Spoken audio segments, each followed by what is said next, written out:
Fear is a powerful, life-saving, and debilitating emotion. It's our evolutionary nature, fear, to protect us against a perceived threat. Our hands get clammy, our mouth gets dry, our heart rate increases, our senses are on high alert. It's that ancient drive of fight or flight. Are we going to jump into combat or flee from the predator?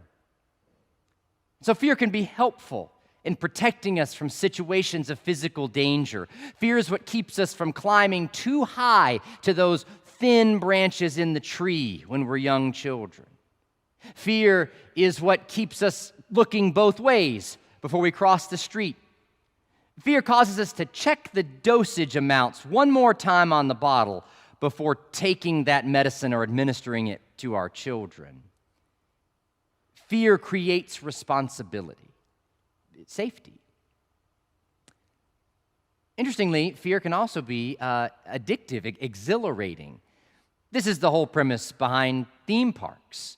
You get on a roller coaster, and it takes you through the loops and around the tight turns and plunging down the drops. It's why people skydive or do the high ropes course or even mountain bike or skateboard. The situation of danger, the adrenaline rush that comes right before the jump. And then once the fear is overcome and the adventure is deemed a success, there's that magnificent feeling of accomplishment for overcoming the fear. Fear. It can also debilitate us, though. Fear of rejection from our peers can cause us to kind of just keep to ourselves. Fear that those subjects are too hard for me in school. It keeps us from pursuing certain career goals. Fear of all the unknowns that becoming a parent might bring. We don't have children. Fear of what might happen in this new or unknown place keeps us tethered to home. Fear of embarrassment keeps us from signing up for the church variety show. We had to cancel the variety show next Friday. We didn't have enough people sign up. It also keeps us from signing up for the debate team or taking the music lessons. Fear, it's a life-saving asset. It's a source of excitement. It's an impediment to our flourishing. So what kind of fear are we talking about today in this reading from 1 John? Well, the author says, there is no fear in love, but perfect love casts out fear, for fear has to do with punishment, and whoever fears has not reached perfection in love. He ties fear to punishment. What's the connection there? This is sort of how our entire legal system works, right? We have these systems of laws, and if you violate the law, there are punitive actions that take place. And so fear of prison time or having to pay fines, it's why we pay our taxes, it's why we register our vehicles, it's why we follow the traffic laws and on. Fear can bring order and justice to a society. So when 1 John says that fear of punishment makes us unable to love, and we're to love, is he saying, just cast off your fear and just live recklessly. Don't worry about following the rules anymore. Obviously, I don't think that's what he's saying. The word for punishment here is not necessarily just a legal word. The word itself actually is closer to the word maimed or being cut off. So being afraid of being cut off or maimed, which is related to the legal system, right? Prison cuts somebody off from their family and friends. A fine for a traffic violation cuts you off to part of your income that you'd like to use for something else. But we're talking a bigger picture here. A fear of being cut off or separated perhaps from the community that we want to belong to. And that fear of being cut off draws behaviors out of us, sometimes to the good. But sometimes it draws out of us behaviors that contradict the love of God we know in Jesus Christ. It's those times that you're afraid to offer the gift, to give the word of encouragement, to speak of your hope, because you're afraid that someone might mock you. A cynic might try to tear down your joy. They're going to return the gift anyway that I give them just for something that they actually want. So why try? It's that fear that keeps us from saying anything, that lets the racist joke just pass by. When we pile on with everybody else about how terrible the city leadership is. When we laugh along with the gossip. Can you believe that? We're afraid of being ostracized, so we just go along. Social pressure to belong is powerful, and it can be a good thing when it guides us into virtues, but it can also be sinister because we fear punishment. We fear being cut off, maimed. But 1 John tells us that we can't actually love as long as our love is based in this fear of being cut off. That love's always going to be conditional. That love is always going to require reciprocity from another. That's a love that gives to somebody, but it gives in order to fill a hole within me in hopes that that person will reciprocate and respond and I'll get something back. It's this fear that we could be rejected or abandoned if we open ourselves up truly. Ancient Greeks had a word for this kind of self-serving love. They had a god to it too, Eros. The Romans named him Cupid. This kind of love is a love which desires another for itself. There were temples to this kind of love, cults of passion to it. It was sensual. It was seemingly untamed. It was celebrated as a kind of love, because when you have a love that helps you to get something for yourself, that can be intoxicating, alluring. It boosts the ego and my personal value to get love back by giving it. We see this kind of Eros love manifested all the time around us now. It's in things like Axe body spray commercials. I'm not showing an Axe body spray commercial. Makeup ads. Even the excited celebration of the national championship, the cheering of the crowds, roaring our name. But it's still a love based in some kind of fear. Fear that the crowds will stop chanting my name. Fear that I will be abandoned. Fear that I'm going to eventually be exposed as a phony who just wears wild-smelling cologne. There's a different word for love that's used in this passage in John. Some of you know it. It's called agape. The principal difference in Eros love and agape is that agape begins with being received. It's about a love that's received as opposed to a love that's displayed. And out of the reception of this love is born the ability to love freely without concern for a kickback. It's love that is free from the imprisonment of the fear of punishment.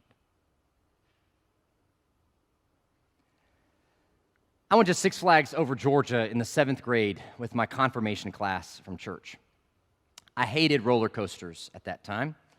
But my friend Tyler, who was on the trip with us, he said to me, "Come on, Whale, we're going to ride these roller coasters. Just get in line. Don't be afraid. No excuses."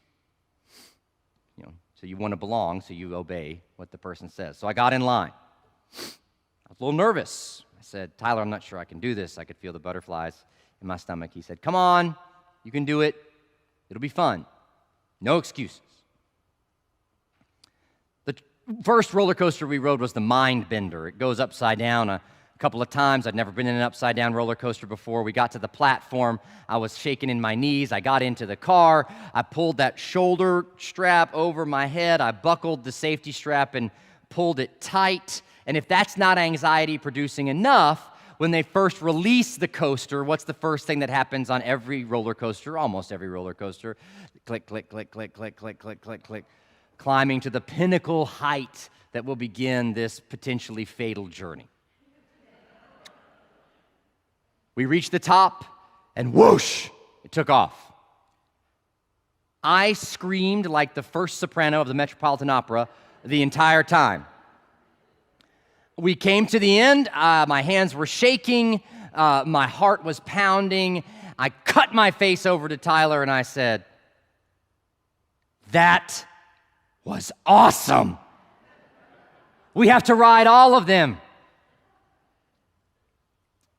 I never would have gotten on that roller coaster if Tyler, who'd already been on a bunch of roller coasters and who I knew loved me, hadn't encouraged me to and hadn't been willing to accompany me on that journey. Now, I don't think when we went on this confirmation trip to Six Flags that was supposed to be a lesson for us in the atonement. But for me, over the years, it has become one. Once the worst cutting off has happened, we don't have to be afraid anymore. In this is love. Not that we loved God, but that He loved us and sent His Son to be the atoning sacrifice for our sins. And so in Jesus, this is the Christian story. In Jesus, the worst thing that could ever happen to us, being cut off from all of humanity, being cut off from the very presence of God, that's already happened. And Jesus rose. And we've been enveloped into that story. Jesus abides in us. We abide in Him. So as Christians, we say that we've already died. I've already been crucified with Christ. We've already been loved without having to earn it or deserve it. And so we are freed, therefore, of any fear of being cut off. We are freed to love fully, and to borrow Tyler's phrase, no excuses. Several years later, the same guy, Tyler, and I were playing golf together at this course called Pine Lakes near the Knoxville airport. This was a hacker's course.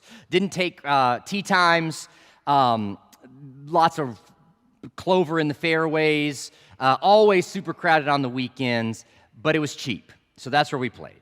And when you didn't have a foursome, they'd match you up with other people to try to speed up the pace of play. And so this one Saturday, we got paired up with a guy a few years older than us. And while we were walking down the fairways, we asked some get-to-know-you questions, to be polite. And I asked, "What do you do for a living?" And the guy said, "Well, actually, I'm a student at the University of Tennessee College of Veterinary Medicine." I said, "Oh, my aunt, Sharon Patton, she teaches there at the vet school. Have you had Dr. Patton for class?" I knew the answer. Everybody had Dr. Patton for class. My aunt taught parasitology. You have to know about parasites to be a veterinarian. He responded with a chuckle and a smile, "Yeah, I've had Dr. Patton. She always tells us she loves us." For 37 years, my Aunt Sharon taught at the University of Tennessee College of Veterinary Medicine. And she would lecture on giardia and heartworms and other blood and guts. And the students would feverishly take notes in their seats, worrying about how they were going to do on their lab or how they were going to perform on the exam, questioning whether they'd made the right decision to try to become a veterinarian at all. These were high achievers. They lived with a lot of stress. They were wondering constantly what might go wrong. This fear of failure drove them to achieve. My Aunt Sharon saw this stress, this challenge upon them, and so she discovered something in her teaching method that changed both her and them. There was actually a class that came along that some people thought wasn't a very good class. And when I first had them, I went in and wanting to start off on a good note. I said, "I've heard a lot of good things about you." And somebody raised their hand and said, "Dr. Patton, that's not us. Nobody likes us."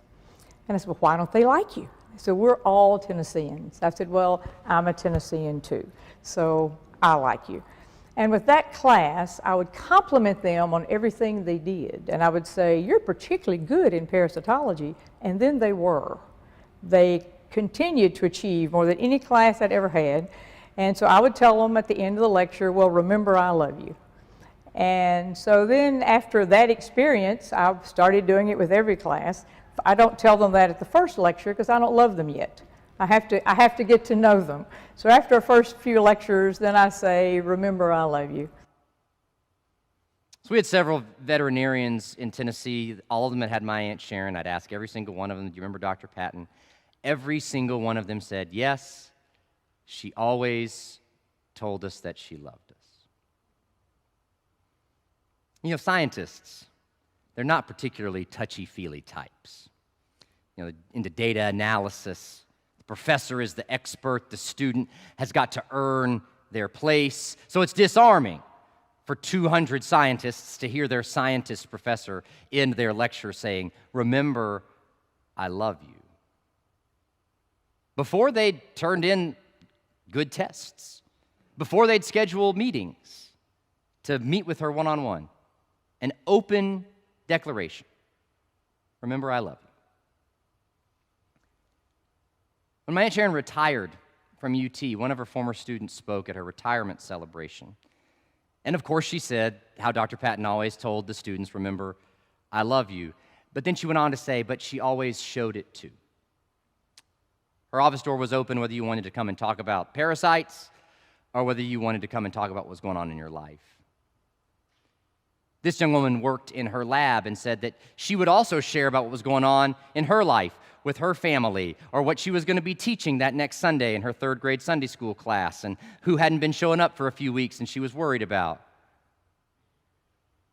This young woman said, how could we not give our best to someone who loved us and always showed us that love, who would correct us and comfort us and draw the best from us?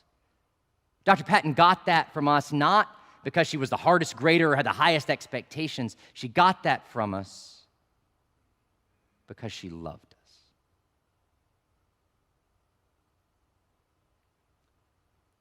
That's what it looks like when we abide in Jesus Christ and He abides in us. We're freed from the fear of being cut off. We can be foolish enough to declare to 220-somethings we don't know that we love them. And we can live it freely.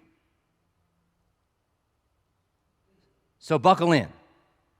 Pull the shoulder straps down, tighten the safety belt, get ready for the ride we love. Because God first loved us. No excuses.